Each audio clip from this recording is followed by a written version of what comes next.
Mga dagdag bawal sa bahay ni Lolo Mitch, dapat nating tandaan, lalo na mga baguhang content creator. Number 1, bawal mag-upload ng mga videos na may watermarks, lalong-lalo na galing sa ibang platform tulad ng TikTok. Pangalawa, bawal mag-upload ng video na nakahubad, walang damit pang itaas. Pangatlo, importante ito, bawal ang mag-upload ng video tungkol po doon sa may krimen, may mga nasugatan, o may mga pangyayaring may mga likidong galing sa katawan. Pangapat, tungkol po ito sa mga mahilig mag-upload ng may music.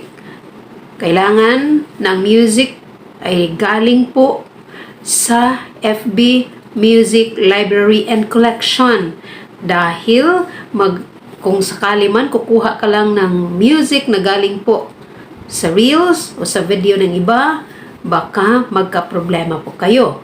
At panglima, higit sa lahat, importante, consistent tayo sa ating mga videos na nagbibigay impormasyon, nagbibigay edukasyon, at nagbibigay kasiyahan.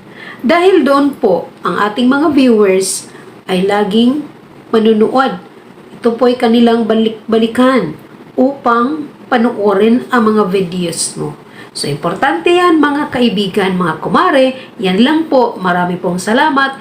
Bye everyone. Hanggang sa muli. Don't forget to like, comment, follow, and share para naman malalaman ng iba na mga content creator. Bye everyone. Maigpit na yaka po.